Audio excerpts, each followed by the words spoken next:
Hey, spooky parents. We want to help promote an awesome alternative clothing brand from the Midwest made just for you ghouls. It's Feral Mama.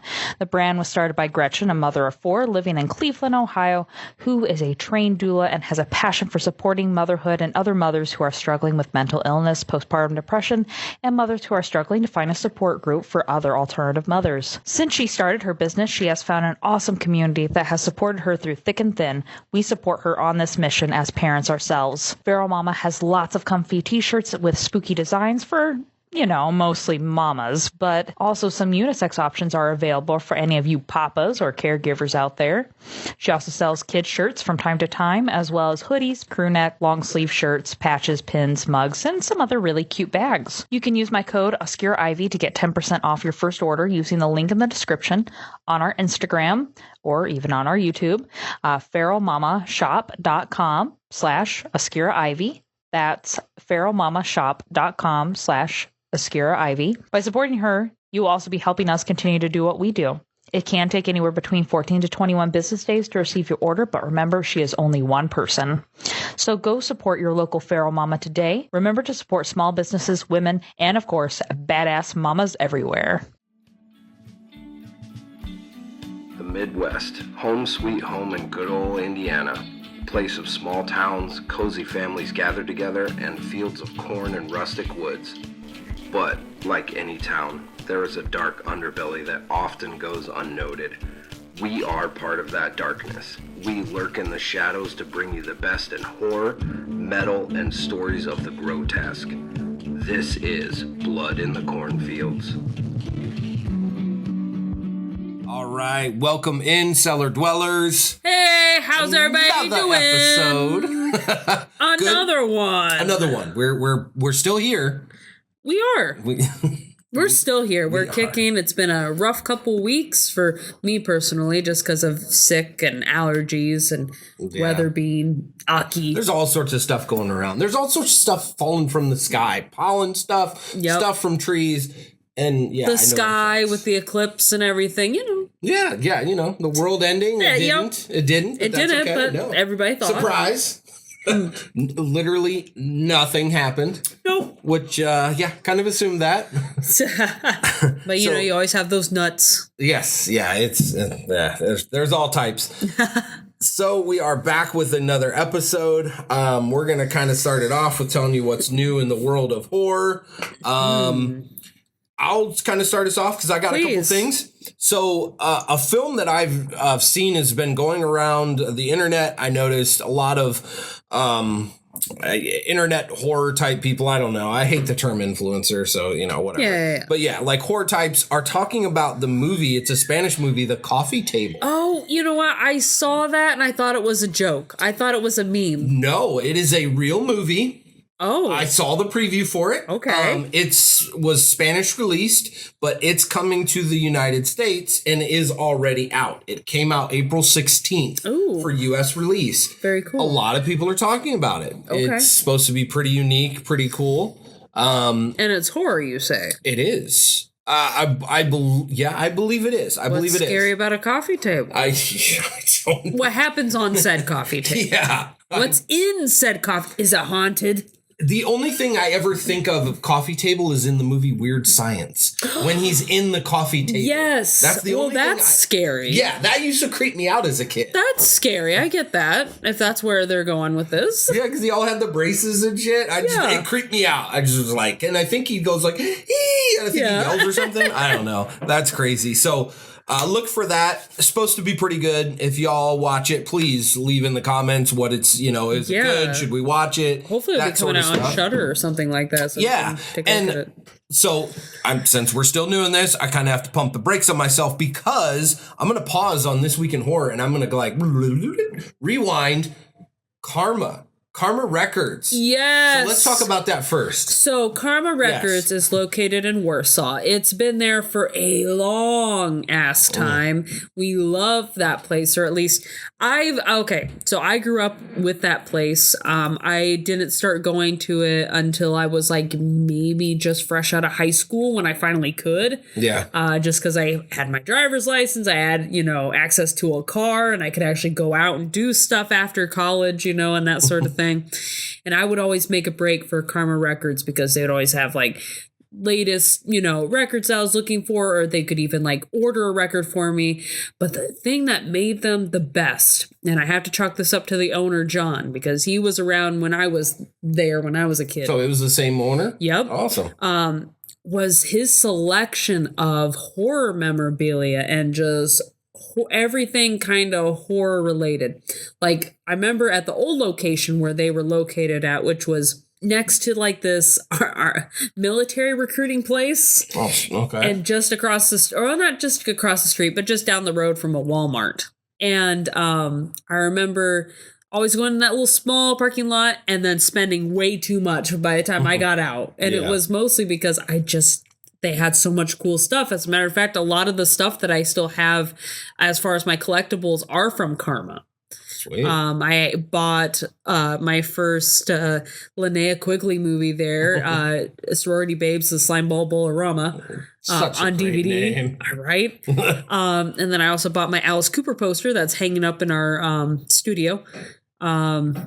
And then, man, I just have so many memories just being there. I bought a Blacklight poster from there because they still had those. I remember those back in the day. Yeah. From the stars and stuff. Yeah. And they also had like a skateboard shop in the back, which is what they were most known for at the time too, because I remember when I still was into skateboarding, I got some trucks from there and some wheels. Some Independence. Yeah, so that was nice. And I did like that they had that attached to, to their store, but God, just their horror section was immaculate. Interesting. I'd never heard of them up until recently. Yeah. I never went over to Warsaw. I just, like you grew up like right by it. So yeah. I was always in like the Mishawaka area or whatever. And I went and you went. So I guess we should tell the viewers. Yeah. They moved. Yeah, they did move. Is this location bigger than the old one? Yes. Okay, I was going to say it seemed like it was, but I'd never been in that old one. So much bigger than the old one. I love where it's located too, because it's located right next to Chimps Comics in Warsaw. I saw that. Chimps Comic, like that is like genius marketing. Because you got the same clientele going in and out. They're probably swapping clientele all the time. Yeah. Not to mention you also have maybe people that didn't know where Chimps Comic was or what they were about, or even if they existed. Yeah. Shit, you got the people that knew Karma, that grew up with Karma, that just need records, their music. Oh my God, there's a comic book store right there? Yeah. Well, shit, how did I not know about this? That's genius. Yeah. Yeah, so it was good, and I stopped in there, and shamelessly now I'm in love with the place, so I'm like, hopefully if we rep them and give them some business, they'll do like some sort of, whether it's a 10% off or whether it's like a raffle or something. I don't know. It's such a cool place that I love it, and so I talked to some of the employees there, but you went before me. Yes. So I went a couple days beforehand with Casper. So I had my little baby in tow, and he was just having a blast just walking among the place. And everybody was being so nice to him, with him, being curious and looking at stuff. But everything's behind glass if there's anything valuable. So it was all good, or high up where he couldn't reach. But they were real nice and very accommodating and helping me out because, like, I started gathering, like, a pile of shit. And they're like, here, let me take those for you. And thank you,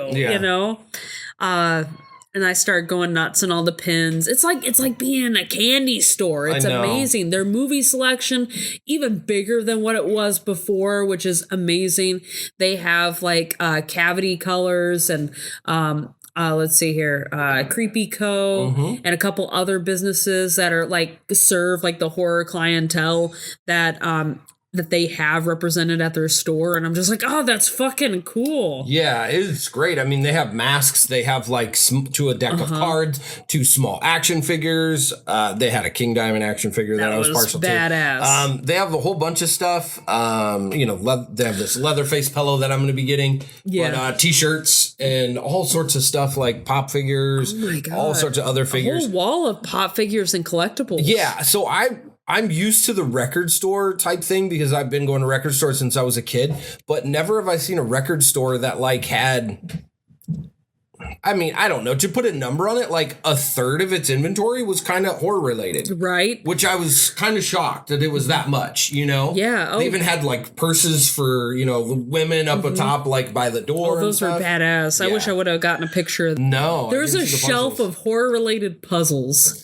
They had a Maniac puzzle that was there, and I was just like, "What the fuck?" So that's what I'm saying. Like, it's a feast for the eyes. You gotta really. There's a lot of stuff. I'm going to be going back there next week. But yeah, big shout out to Karma Records. And John was so nice. Yeah, I didn't meet John, but I met.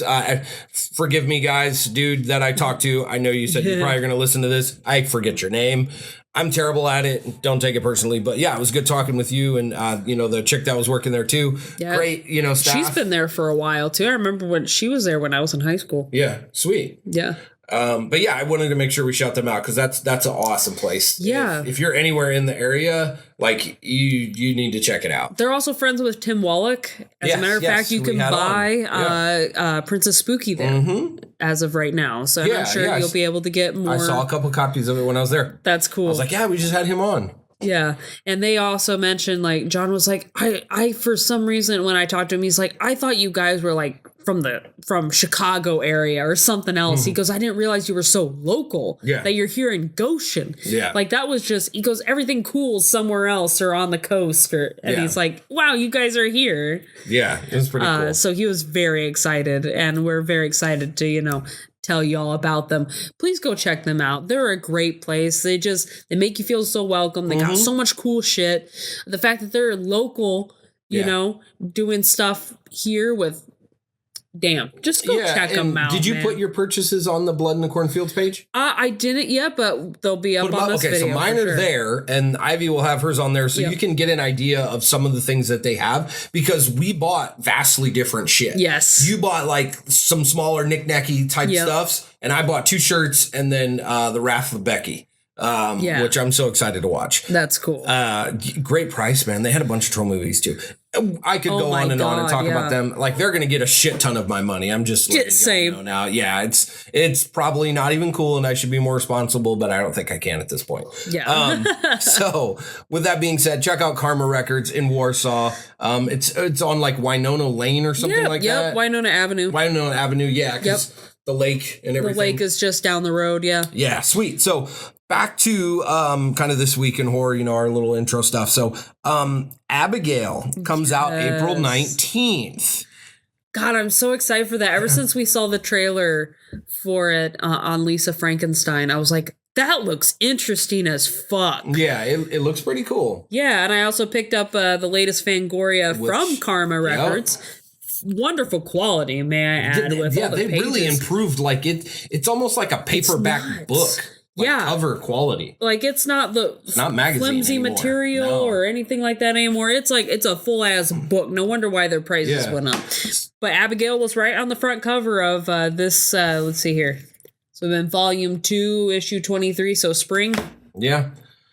So one cool thing I read about Abigail, which now makes me more excited to actually see it, is the head writer and director. I was reading an article, said that they were, during the whole entire process, were listening to the song Abigail by King Diamond. No way!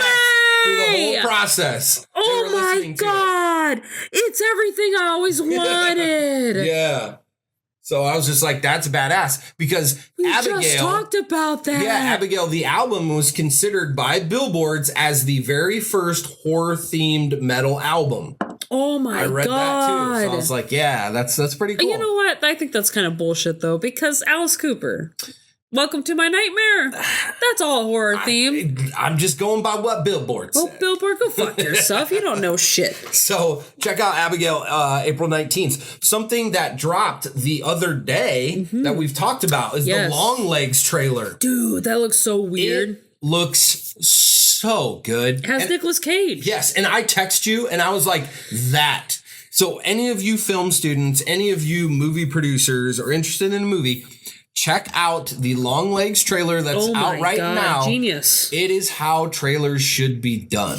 It's like only a minute long. It gives you a little snippet. Gives you a taste. But it does not reveal jack shit about it. It makes you want to know more. It draws you in.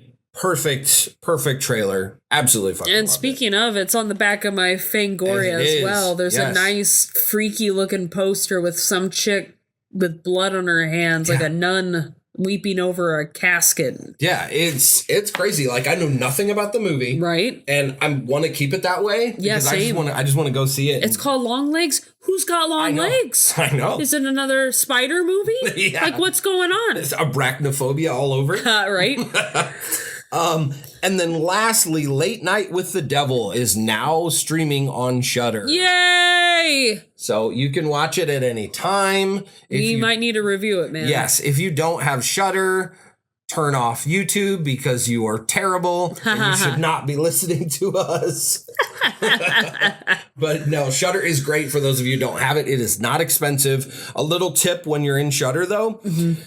Browsing like on Netflix ain't gonna cut it. You're gonna have to use a search engine because it's doesn't do very well with just browsing. But like Joe Bob Briggs' collection is all on there. Bunch of really good horror movies. Evil Lurks was on there that we watched a couple months back. All really good shit. And then they have like what I like to tune in on and put background is their live look-ins, like the Slasher channel. So it'll have like live look-ins. So it'll be like playing a slasher, like Mary Lou Prom Night 2 or something like that. And you just click on it and you'll pick up somewhere in the movie. Oh, that's neat. Yeah, it's like you're on channel TV. surfing. Yeah. Oh, that's and they have cool. 3 categories. And the categories change up. But yeah, sometimes I just like to do the live look-ins and watch some shitty random movie at some random point in the movie. So that's really cool. I like that. I didn't know that they had that. And I have Shudder now. So yeah, that's cool. Yeah, it's pretty awesome. So yeah, I definitely check out Shudder, everyone. One last place I definitely want to shout out. While we were in the kind of Warsaw area, Casper went back home, but I later came back with my primos, or my cousins, and we celebrated their engagement. Oh, awesome. Congratulations, cousins. Yes, Marshall and Megan. Eminem, there we go. Eminem! I love that. That's your new nickname. Man. Yep. So I am very excited for them. We went out to Hop Lore. That's in Leesburg. Okay. It used to be an old mill. And they renovated it into a brewery. That sounds cool. It is actually pretty badass in there. Like, I know it's not really horror themed, but they got a lot of nerdy stuff in there. I like to eat. But some of you like to drink. Yeah, it fits. And good beer. Great people that work there. They even said, like, hey, if you guys shout us out on the podcast, we'd love to like take your business. Like, your cards, drop them off. We'll hand them out. Hell yeah. They were also playing like. They must have known like horror nerds seeped in there because they're playing Mars Attacks on the screen when we went in. My daughter loves Mars Attacks. Nice. I think I've said that before. She loves Mars Attacks. That's cool. Like I took her to Walmart and was like, hey, pick out 2 movies. She got one that was not appropriate for someone her age. I don't remember what it was. And then Mars Attacks was the other one. And then we settled on Back to the Future. My kid picked out Back to the Future and Mars Attacks. I'm like, that's bad. Your kid's got good taste. Yeah. But yeah, it's a welcoming vibe to that place. Like it's sit anywhere. I guess they do welcome kids. I did not know that. They have obviously the bar area that's just for the bar people, Yeah. And then they also have the main area, which is like all over the place. Type it's area? Family dining. Okay. I did not know that because I was beside myself. I saw this little girl walking out with her like little busy pad, and I'm like, That's a child. Because the last time I was there, I don't think they had it available for kids or, for families. And now they did. And I was like, oh my God, that's cool. Sweet. To bring Casper there. But needless to say, they had live music that was playing as well. It's just so nice there. It's just very good. They have good food and it's just a little place to hang out, and they have fucking arcade games. That's awesome. They had an old pinball machine. Okay. That was Star Wars themed. Sweet. The little nerd inside of me was going nuts, and I love that, man. There's a Star Wars game. It's open world that's coming out in like 2 months. Oh yeah, I heard about Outlanders. I think is what it's called. Outlanders or Battlefront or something weird like. Yeah, Battlefront of the old ones. I think it's called Outlanders or something like that. But anyway, you're a female lead and it's open world. So I'm like, open world shit. That's my jam. That's cool. I picked up Fallout 76 again. Started playing that because I've had it, but I've like dropped it in several points. But yeah, they've added a lot of stuff since I played it. So yeah, playing Fallout 76, pretty sweet. Very cool. Well, yeah, definitely check out Hoploor Brewing Company in Leesburg if you're around. Nice little watering hole. Just take a break, have a good time. They also have like board games and shit like that there, and a big ass like Connect 4 table. Well, places like that are cool. Yeah, so definitely go check it out. Yes, check it out. Check it out. We have something to talk about, the meat and potatoes of the episode. Yes. So we're going to talk about First Omen. Yes, we're actually going to go see it. We are going to go see it, yes. This is the little pre-part before we go see it. Yep. What are your thoughts? Because I'll be honest, I don't know a ton about it. Mm-hmm. All you have to say is it's an Omen movie, and I'm like, all right, cool, I'm down. All I know about it is what we talked about with Tim Wallach last time, and I kind of left it at that, where a lot of people were comparing it to the Omen meets Suspiria. Okay. And I'm intrigued. Oh? Yeah. Because, I had great marketing and stuff like that, but I was so worried about it because I was getting, like, Exorcist vibes with that new one that came out that flopped hard. The one that I mentioned is for free on Amazon Prime to tune into. That one. I still haven't watched it. But I'm just so worried about it. Like, I was just like, I don't know if this is actually going to be good. It's one of those prequel movies, you know. I'm always worried when I see that word. Prequels, sequels, remakes, all that shit. But you know what? The only thing I could say about it is it looks really well done. Yeah, it does. The trailers did very good, keeping it very, vague as far as what was going to happen. Mm-hmm. Like, what's going to happen. And it seemed pretty time accurate, right? Like, it seemed very much realistically like older. Yeah, absolutely. Because whereas the original one was in the 70s, I think this one takes place in maybe 60s. That's what I'm thinking. Yeah, 60s-ish. I guess we'll find out. And I do like that about it. I like that it, how did this become a thing? How did people know about this happening? How did this spawn into Damien being born of a jackal? Like, what's going on? How'd this happen? So yeah, I am very excited about this. There is, in that Fangoria magazine that I picked up, which I'm sure I'll reference later after we see it, there was a little article in it about the first Omen. Okay. And how important the original Omen, the Omen from the 70s, was so important for its time because it challenged things like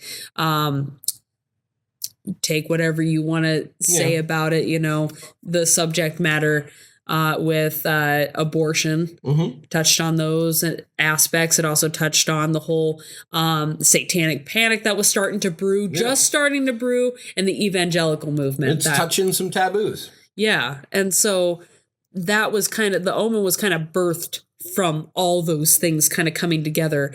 And I just love that, though, because it tells us like how horror is so relevant because it's always changing with the world, and it's always bringing the real world back into horror. Like what time period you're kind of in. Yeah, there's definitely parallels for sure. Mm-hmm.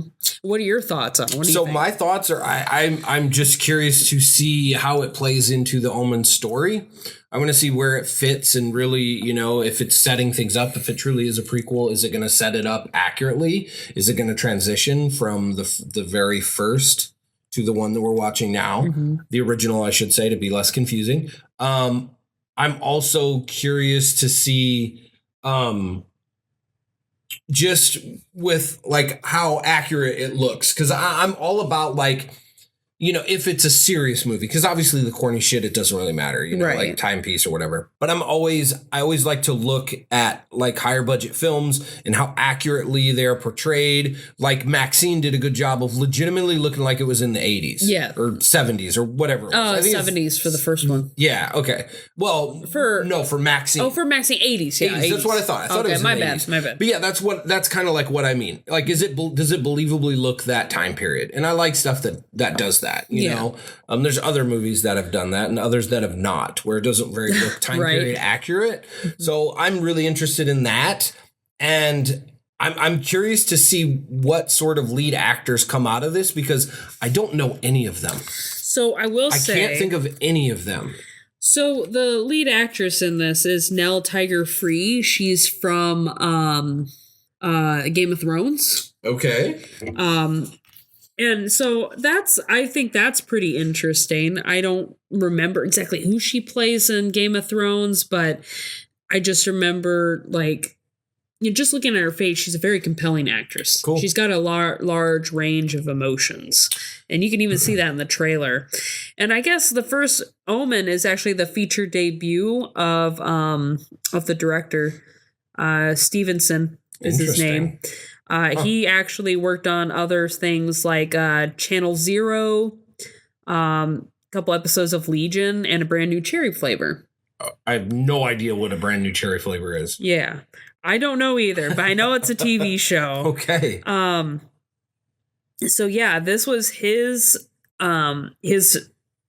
debut film. Sure. And the cinematographer that's on it actually worked on Evil Dead 2013 and is actually working on Abigail as well. Cool. All right. So that tells you a little bit that there's competency in this film. And I'm very excited about it. Absolutely. I'm excited about seeing it too. Definitely. So with that being said. Yeah, we're going to take a little break, or were you leading into it? Yeah, we're gonna go see it. Yeah, like right now. Yes, we're gonna go see it, definitely. So we will be back in just a second. Yep. Bye. Bye. You don't have to be afraid.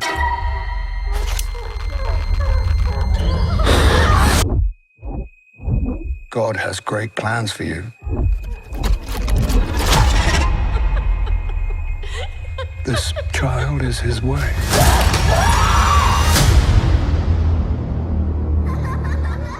There's this girl at the orphanage. I think that she really needs someone to look out for her. Carlita suffers from a touch of madness. You must be very careful, Margaret. Bad things will start to happen around her. Evil things. It's all for you. No, don't.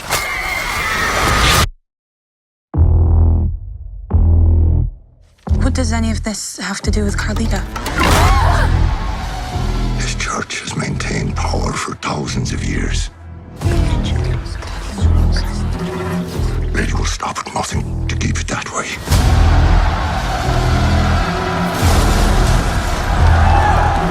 How do you control people who no longer believe? You create something to fear. I believe the girl is to be the mother. Mother of what? It's the mark of the devil.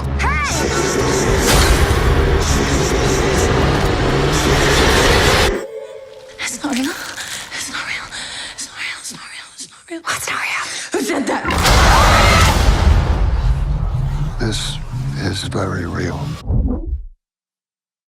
All right, we are back. We have seen. We picked up some stragglers. We sure did. We got our very own little Damien in the studio with us. Yeah, you hear On him? cue. Right on cue. And we got a wonderful friend with us, but no stranger to the podcast. That's right.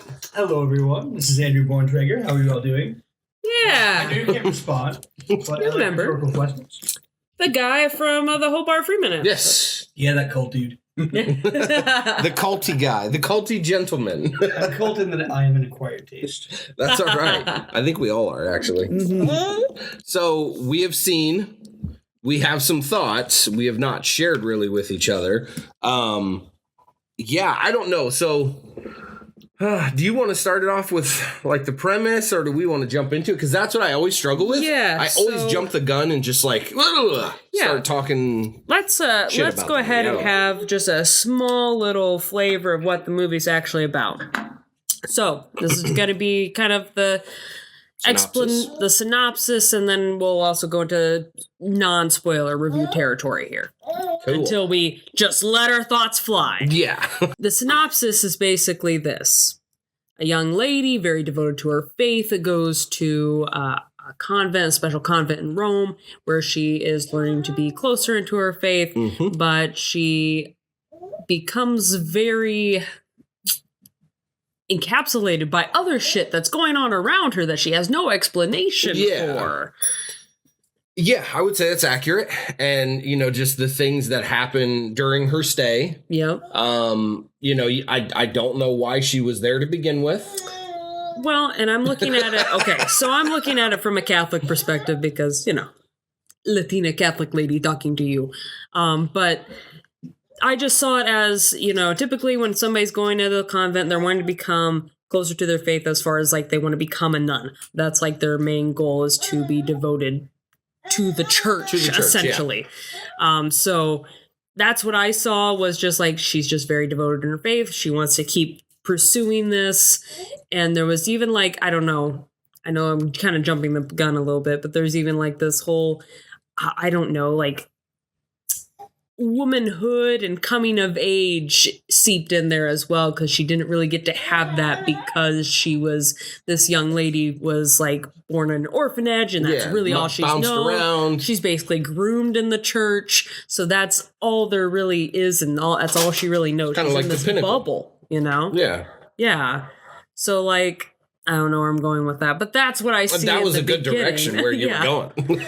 But yeah, that's what I see in that first, start of the movie is just this poor woman trying to figure out who she is, and then she's thrown into all this shit that's going on, and it's like, oh, you discovered some stuff about yourself. So yeah, I don't know why I thought of it as kind of like a coming of age thing, but it kind of felt like it. Yeah, I felt like that was dropped pretty quickly. It becomes like really, really essential in the beginning, but I felt like that wasn't followed up on much. So thematically, it felt really good to me. Sure. You think so? Yeah, that specific aspect, because I really did like that.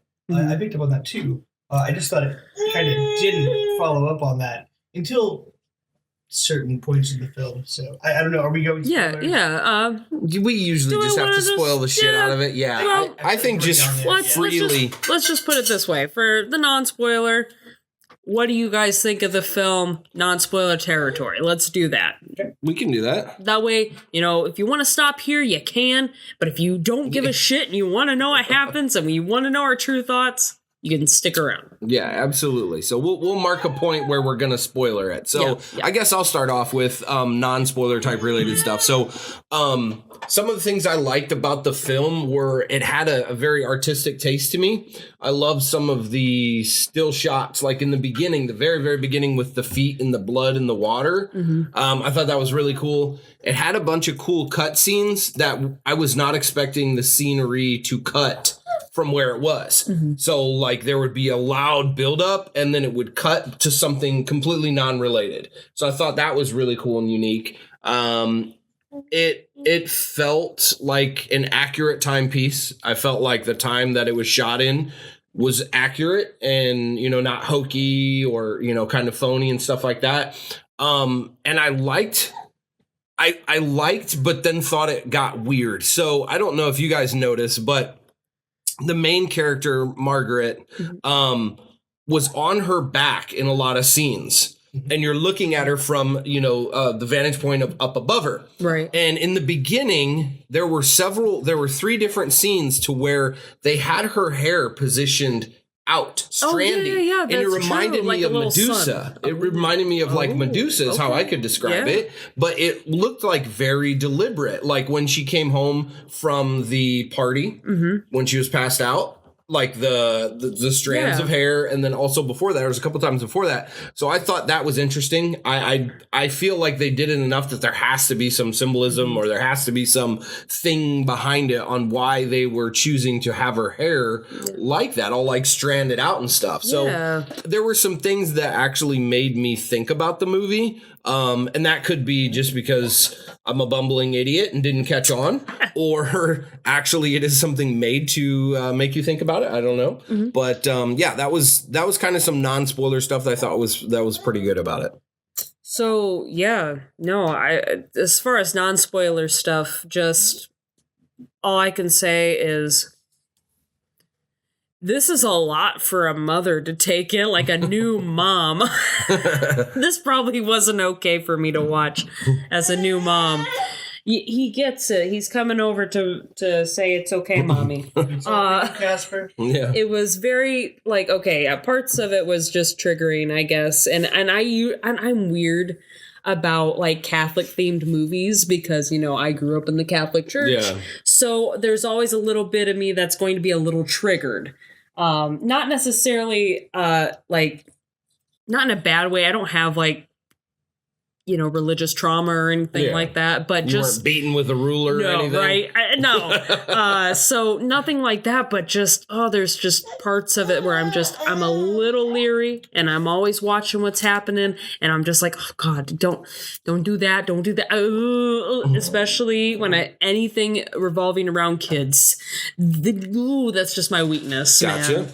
So there was a lot of times where I'm just at the edge of my seat with that sort of thing, but as far as the film, I loved it. I think it was beautifully shot, beautifully made. Even better that it was done by a female director. I was just gonna say, Akasha. I liked the director. I liked the artistic parts of it. It wasn't just a film straight up shot. There's some films you watch that it's not very artistic, but still a good film. But I felt like this was kind of artsy as well, and I wasn't really expecting that. Maybe it's just me thinking, about just an Omen movie. But yeah, I thought that was really cool. So it's. I like that this was directed from a female gaze for sure. It literally was very female heavy. That's all that I could see, and I guess maybe that was the right frame of mind for me to be in as a mom watching this, or just a woman in general. Is just it felt like I said before, kind of a coming of age thing, because, and we'll go into it a little bit more. She's experiencing all this, even her sexuality and parts and who she's actually meant to be, only to have that part of her being completely stripped away, which we'll talk about later. Talk about, no choice and what you want to do with, I don't know, your body. So, I don't know. It was suspenseful for me as a woman watching it. I understand not all women are going to experience the same thing, but damn. This was a very good Omen film. Yeah, very good. Overall, definitely liked it. Yeah. Definitely enjoyed it. I've only gotten up to the third Omen movie. But what I've seen, this is easily right there with the Omen. Yeah. Very good. I would agree. Andrew, your thoughts?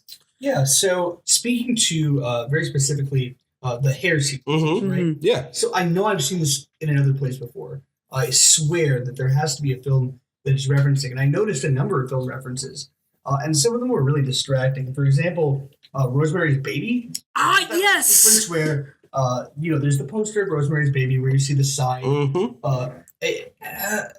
You see the side of her face, and then the main character's face is it's it's burning.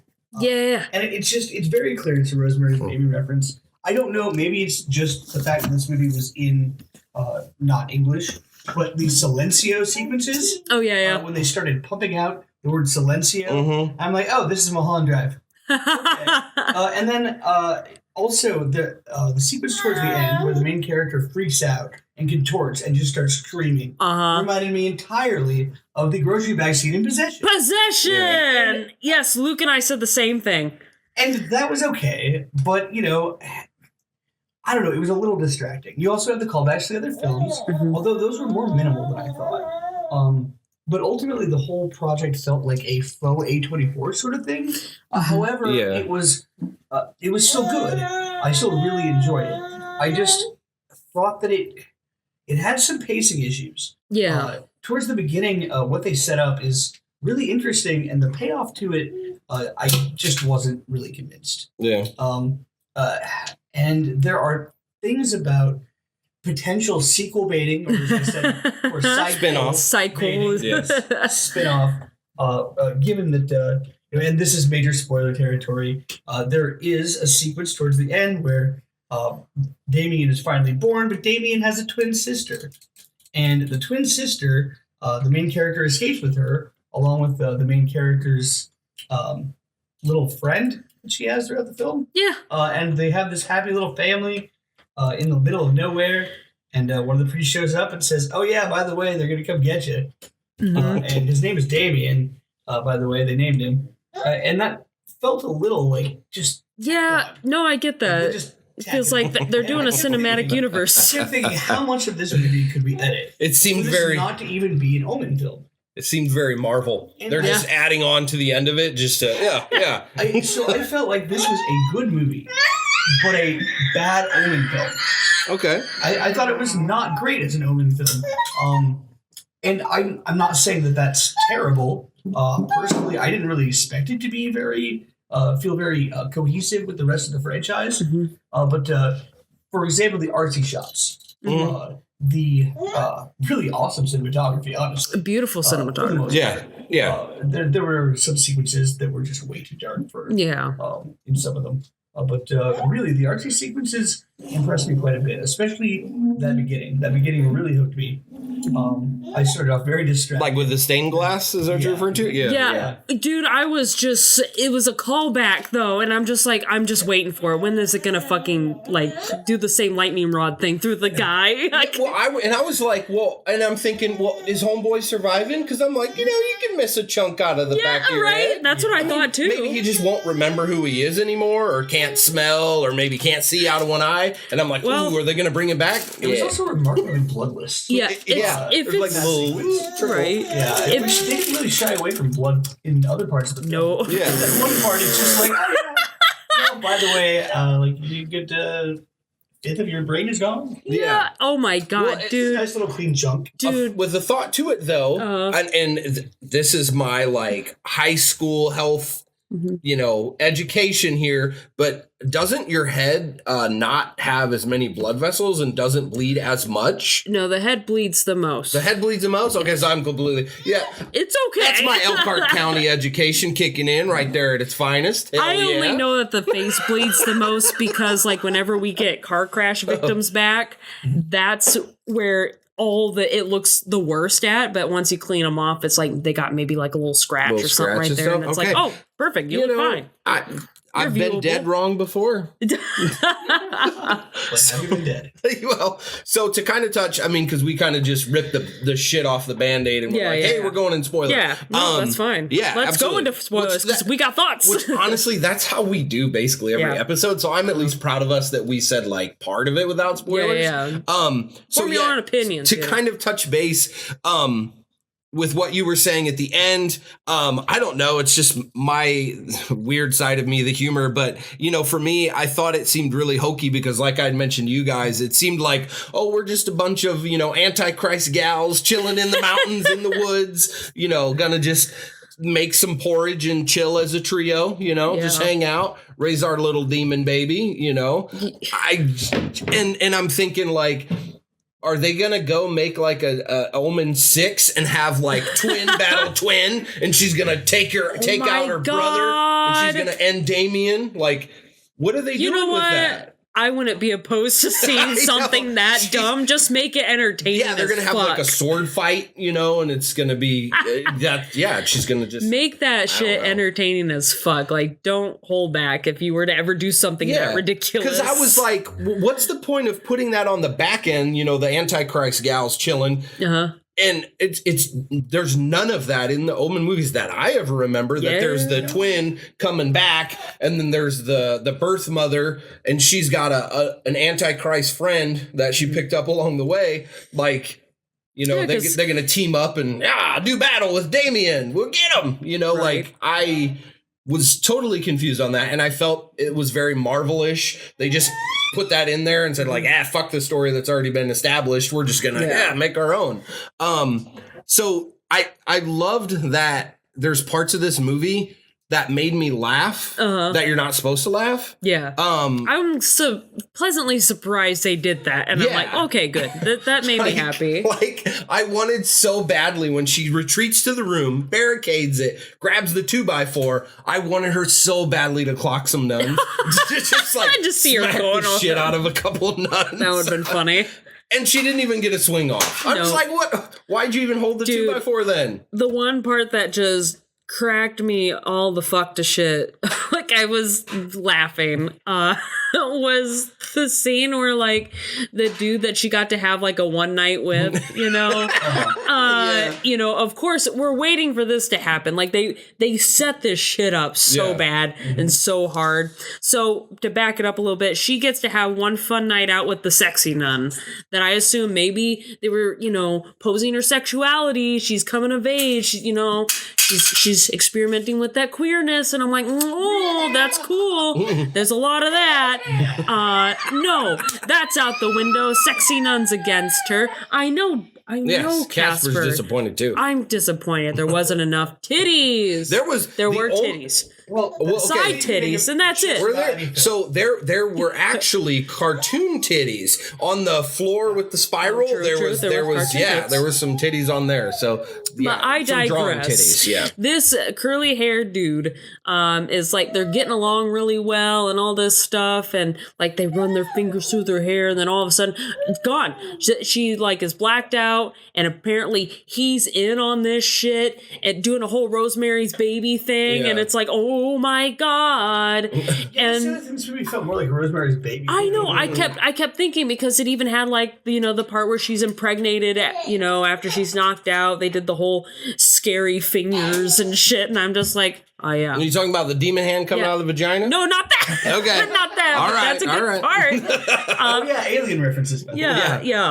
Oh, hardcore. But definitely just after that scene, they cut back to him. She sees him run down the street. She's like, you, come back here. And like, then he starts backing up to a street, and you're just like, wait for the car to hit him. When's it gonna hit him? Yeah. Boom. Hits him. Dude is pinned up against the fucking wall. And that was somewhat predictable, but what you're going to say next wasn't. Oh my god. And then he's like, I'm stuck. And he's freaking out. And then like, she's like, I got you, dude. Just rips him in half. Yep. Don't know how that bear managed hugs the to shit happen. out of him and takes some steps with just the torso. Yep. Yeah, that was some pretty interesting secrets in the film. I know. That was so that was funny, dude. In addition to being a lame callback, I thought some of the callbacks were fine. Yeah. Like, you know, it's the glass scene. Yeah. Right? Oh yeah. But oh my god, the way that was executed was so corny. Yeah. And the camera didn't actually show you the bottom half for a long time. Not for a long time. Like way past when the audience understands what's going on. Yeah. And it was just it was so silly. It was so silly. Yeah. But that's what the horror fans needed. Well, yeah, but the film tends to take itself pretty seriously. Yeah. True. Until, you know, you get to those weird, more surreal sequences. Mm-hmm. And I don't know, that felt much cornier than the rest of the film. Yeah. Totally. And I think that was more the fault of bad special effects. Yeah. Yeah, oh, absolutely. And bad editing in that very specific sense. This was a very approachable Omen film for people that don't know the Omen well enough, and like it's just a silly little horror movie, but just happens to have the Omen name slapped on it. I can feel that. I feel that. See, I mean that's kind of why I say it's a bad Omen. You know, it's just does not feel like an Omen film to me at all. And I'm still okay with that. It feels like a better version of whatever the hell we've been getting recently with other Catholic themed films. Well, but I was going to bring that up. Yeah. So, all right. I'm not gonna lie. So when I googled both Abigail, another film that is currently the Vampire Girl. I have been dying to see. Same. Yeah, we talked about it last episode. And the first Omen, they have nearly identical IMDb scores and nearly identical Rotten Tomatoes scores. And I'm like, I think I might have rather seen Abigail. The cinematographer is the same one.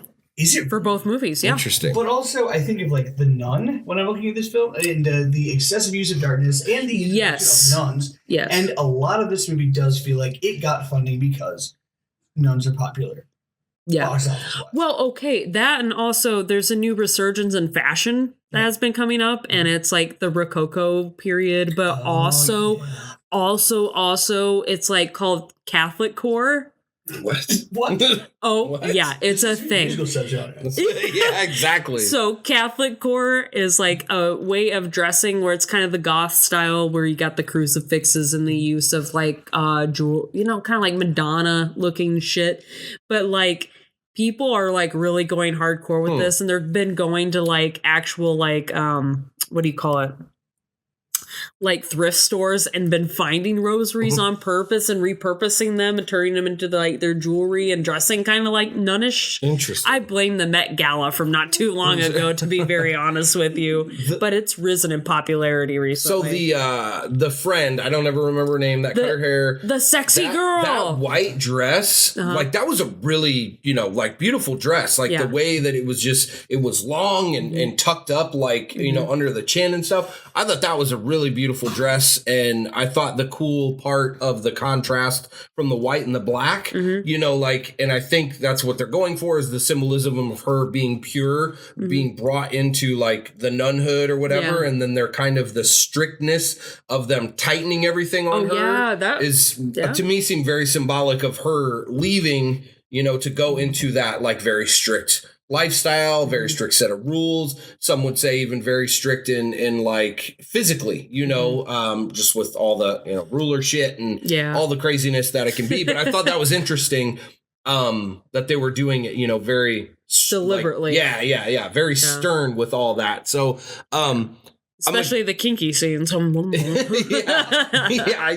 was quite a few of that. With us Catholics, we just love our kinks. It's all. This was pretty vanilla. Yeah, exactly. It's all suppressed. I mean, do you see what we go through during Lent? So for me, there's two parts that had massive confusion. First part was the one that you'd referenced with the possession scene from the movie Possession.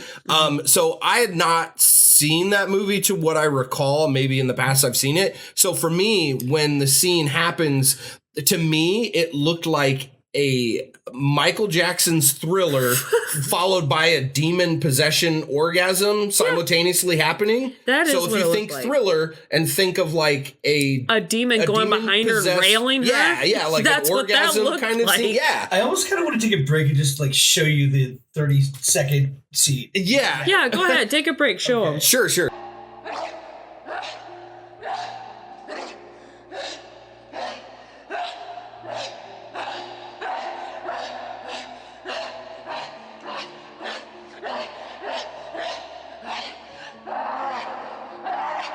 It's also an incredible film, so please go out and watch it. Yes. Yeah, go watch Possession. Okay, so now that I've seen that, so I definitely, so what I think they did is they played the scene that I just watched, the possession scene, to the actress, and they said, I want you to do this, but slowed down and think Michael Jackson Thriller. It was a slowed down version of what I just watched. That was a little bit more, she was moving faster, she had more movements, more full body, but this girl started out with smaller twitchy movements, very Thriller-ish in my opinion. Like it literally reminded me of Thriller. You're waiting for and then yes, exactly. That's what it started off like. And then she went more full body, but like to me, it very much had sexual hints in there. And I'll go to something else that I picked up that to me had like a sexual kind of connotation. So when she goes through her spasms, we'll call it, and then she's down on the ground. She has the like long like stockings or whatever, and then she has like a dress that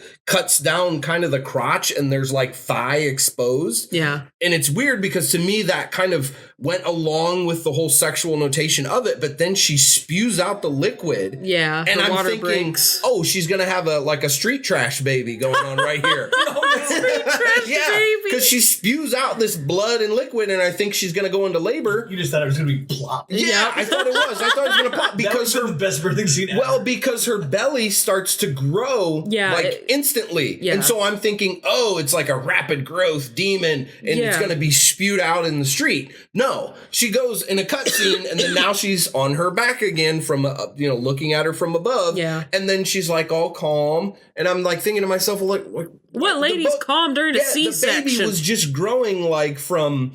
3 months pregnancy to like almost full term belly, within a matter of her spasms Not to during mention, the dance. she has fucking 2 kids in there, not just one. So I was just thrown off by that. And to me, that's why I thought that whole twitchy possession scene had like huge sexual undertones to it. Mm-hmm. Because, she didn't even have the baby. I don't know why it would have had sexual undertones to it. Maybe that's just how my weird-ass brain perceived it. But that's what I was confused on is why is she spewing out liquid unless they just wanted to add, like, gore and, some, like, shock factor to it. If she's going to then have the baby...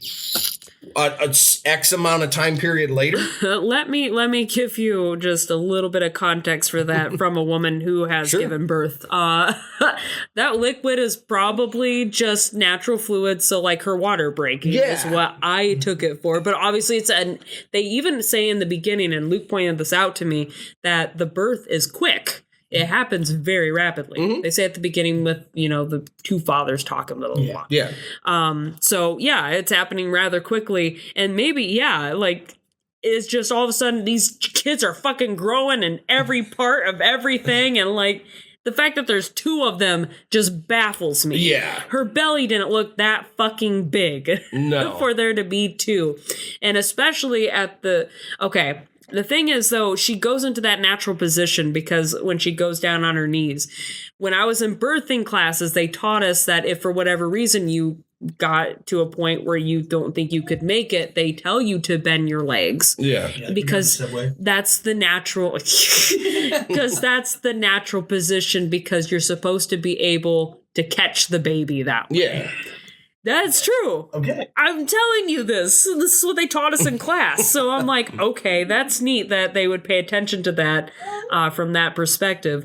But then, of course, it goes into that birthing scene where she's just calm as fuck. And I'm like, no woman's going to be that fucking calm about this. They've already cut into her. Yeah, they C-section the shit out of her. Did they nitrous her? I didn't see them give her that. And then she did the earlier in the film where... Oh, yeah, they injected. Oh, they inject. Yeah. Well, that can't be healthy for the baby. There was a sequence earlier in the film. They're tough babies. They're Antichrist babies. One of the Antichrist babies being born. One of the failed ones, and you see, like the contorted face of that woman as she smiles. Mm-hmm. Yeah, that's right. That's right, with the vagina hand. Yeah, with the vagina. Yep, that's right. The little ghouly hand coming out of the vagina. Whatever it was, even though it was an injection, it was essentially nitrous. Yeah. Gotcha. Okay. Yeah. And I was very confused. I was like, she's very calm for about ready to have a C-section. So that she was drugged, essentially. Yeah. So that was my first little like I didn't really like the way they did that, but like the main story on why they're doing everything to me was just dumb and weak as shit, because it's like, wait, so you're creating an Antichrist baby to show the public and therefore scare the piss out of them and have them return to religion? I thought that was so funny. What? There are things I love about that. Yes. Absolutely, because it speaks to the corruption of religious institutions. However, the way it was done was so corny. Yep. It just, you need a little more realism. It was just a really... For a film that takes itself this seriously, you can't have that kind of a metaphor that's so in your face, without it coming across as campy. Yeah. Yeah. And my other thing is, where do you get a Jekyll these days? Do you just go to the store and purchase one? You know, Right. are they just hanging out on the street and you breed pick them 'em. up? Can we just talk about Like, the what original the fuck? origins of Damien's mother? Yeah. Okay. I'm glad you brought it up because I was ready to mention something. Am I thinking wrong? Right? Yeah, and then so, no, you were absolutely correct. According to IMDb, Damien's real father is the devil, and mother is a jackal. Yeah. And when Robert Thorne discovers the grave of that is supposedly the jackal, on the jackal's grave is Maria Ciana, Scianna. And I looked at the name of. Wasn't that the name of the main character? It's not the name of the main character. No, her name is Margaret. Well, no, but like on the back of all the, because she was Ciana 14, 14, 12. Yeah, the 12-year-old was that. So she's Ciana. Well, no, the 12. She is also Ciana because she was, when they were putting the pictures together, she was Ciana 5. Yeah. Right. So, but I have a theory with the little mutant babies. I feel like this is going to be an X-Men spinoff that like Magneto's going to appear with all the mutant babies and everything that they had from. They've got them like they went to stashed. But it says they died to the X-Men school. I think we're going to reboot Rosemary's Baby again, and it's going to be a whole shared universe. Oh, oh my God, wouldn't that be so cute? It's Rosemary's Baby, but like every baby she births is like a demon child, and they all go to a little demon school together. Little demon army. That would be so cute. Like, okay, that was the other thing in this movie. God damn, I kid you not. The whole the whole thing with like the baby, and they took Damien. Fine, you take Damien. I know he's gonna be okay, but what about the girl? Is she gonna be all right? Because like there was a whole scene where like I thought maybe she goes, "Well, let me go hold my son." I'm like, "Please don't kill Damien. Don't psych me out like this isn't actually Damien kind of thing. This is another kid." I thought they were gonna do that, and I was like, "God damn, please don't," because I have that thing with don't hurt a kid in a film. You know, people have don't hurt animals, don't hurt a kid in the film. I'm gonna. Especially babies. I thought she was going to straight up murder him. I thought she was going to snap his little neck. I was just... I could not. I literally was... Yeah, you get it, Casper. I was cowering through that whole fucking sequence. I was so triggered. But you also know she's going to fail. Like, but I just wanted to make sure those kids were okay. I don't care about the adults. Kill as many adults as you want, but the kids... Damien's the ultimate devil baby. Damien's going to be fine. Yeah. Well, and then it's, you know... I was worried about the other baby, the twin girl, the Princess Leia, to like Luke Skywalker. Does she even have a bullshit. name? Does anyone know? I was going to say, I didn't think she has a name. Ooh, so now they can go with like a superhero name. I'm telling you. They're going to do like a Princess Leia, Luke, like battle to defeat Damien. That would be something. She's going to train in the mountains with her other Antichrist chicks, and they're going to teach her the ways of Kung Fu, and then she's going to come back and battle Damien. I'm telling you. She's going to kick ass. It's going to be Lord. it's going to be like Omen 5 or 6 or whatever number it needs to be, but 5,000. Yeah, exactly. Yeah, Casper gets it. Yeah, I don't know. To me, you know, that's my thing with prequels that I don't like, or, you know, a lot of sequels is when you just kind of abandon the storyline or you make major mods to it and it's like, that doesn't exactly gel. Yeah. You know, you're having to throw out quite a bit of already existing movies that have been made for years. And lore. Prequels. The nature of this prequel reminded me of another film, one that I absolutely despise and will consistently talk crap about for the rest of my life, and that is Rogue One. Rogue One exists to close one single stupid little, not even plot hole, but to explain just how these plans got from point A to point B, and then all the characters die and don't mean anything. Yeah. It is the most trite, disgusting Star Wars thing I've ever seen.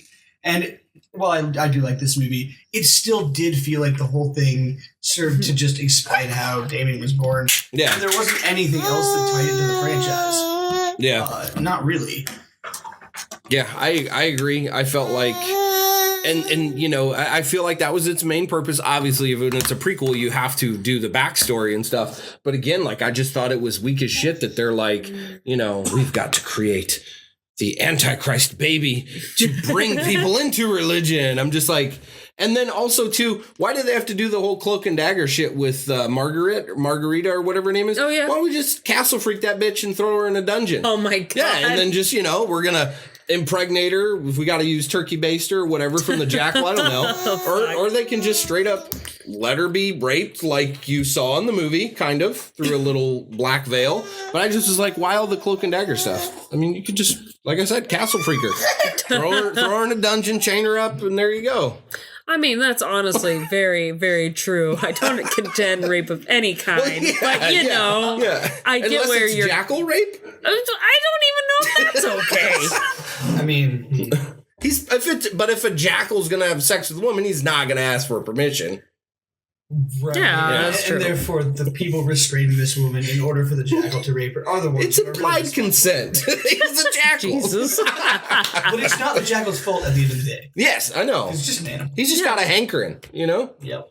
But somebody has to set this up, right? Yeah. Like, the woman has to be restrained. We probably shouldn't go further into yeah, this could be a dark rabbit hole. That's all right. Those are the only rabbit holes that are worth it. Overall thoughts, it's a good movie. Yes. But it's not a good Omen film. Yes. It's just, it doesn't belong in that universe. Yeah, I would say it's a fair assessment. Definitely. Like I said, you know, cool artistic parts, some parts that, you know, make me laugh that are not supposed to be intentionally funny. So that's always a good sign. Cinematography. Yeah, weird cinematography. Old girl was creepy. The one that, you know, of course they have to do the whole Omen thing. It's all for you. Yeah. And then it's like, haha, bitch, little did you know you're looking at the wrong one. Yeah. Haha, you're supposed to be looking at Margarita or whatever. Yeah. You're looking at the wrong chick. That's what I was thinking of. Oh, like, I just assumed that dumb. I thought she knew. Like, she knew all along that it was Margarita. Well, I don't know, because she was stroking homegirl's back. Well, because I thought she was, I thought she was doing that because she knew Margarita was Margareta, make me say a pizza name, man. Yeah, exactly. Is Italian. But like, I just figured that like, once I figured out, you know, she's the one, she was doing all that stuff to the little girl because she knew it would get under Margaret's skin. And it would, like, even the kiss between them, it kind of gave me like Judas Jesus vibes. And I was like, I think she knew, and she knew that it was Sienna or Margarita. Yeah. That was actually the one that was supposed to. And that leads me to lots of awkward tongue. There's a lot of tongue in this movie. Yes. There is a lot of slimy licking, and I that's fetishy. That's very Catholic. I was but I loved it when the very beginning, little girl has a firm grasp on her head and just straight cheek licks her, just cow licks her, gets like tongue deep on her cheek, and I was just like, what the fuck? Like, is that how you detect how like satanic or dedicated to Satan someone is? You kind of give them a lick. I don't know. Maybe it's not a kiss, so it's got to be a lick. Yeah. Maybe it's a perversion of the Judas kiss. Yeah, it's the Judas lick. Yeah. The Judas lick. Okay, cool. All right. That's a new thing. I'm going to Judas lick you. Yeah. But, you know, sorry, my ADD is taking us off track. No, that's fine. But that's awesome. I agree with you. I think that's a very fair assessment that this is a good movie, but a bad Omen film. Yeah. It just doesn't carry the storyline. It makes it confusing. It has a Marvel open ending for a spin-off that can be a Star Wars type brother battles sister, even though in Star Wars sister doesn't battle brother, but you know what the fuck I'm saying. You know, it leaves that weird thing, growth. It's like a cancerous growth on this movie. That's just odd. I feel like I would be staring at it all the time. I'm just glad though, because I hope in the right hands it gets weird. It goes in a weird direction. Let's not talk like that's happening. No, but that would be so fun because I don't know. This movie it's doing well. So that's why I'm like, ooh, but put it into the good hands and make it weird, batshit funny. I just kind of hope we get like a streaming series spin-off. So that I can just ignore it. Okay. That makes sense because anytime I hear anything's a series, I gotta admit I can't do it. Well, hopefully they'll clock some nuns movies. with 2x4s in this little TV series spinoff of yours, because I'd like to see that. I'd like to see some nuns get the shit clocked out of them with 2x4. And also way more nun nudity, because we need more nunsploitation. Hey, we got Immaculate and we got Long Legs coming out. True. Well, you know, there's a lot of serious nun stuff, and I want the real nunsploitation. There you go. I want nuns with guns and boobs. You know, like that's what I. Sounds like a trauma flick. Yeah. Oh, I'm sure it has been. Right. Well, and I think, honestly, this is a good directorial debut by that female director. Like, props Not to bad. you, lady, Not bad. for doing that. That takes a lot, and you did a great job putting this together, even though you didn't write the script, but you directed it. Awesome. Yeah, good. All right. Absolutely. Well, we recommend you guys see it anyway. Yes, it is worth a watch. It was a good theatrical experience. Yes. Yep, absolutely. So I think we'll just leave it at that. Will I see it again? Yes. I know that the kids survive. I'm good. I'm good.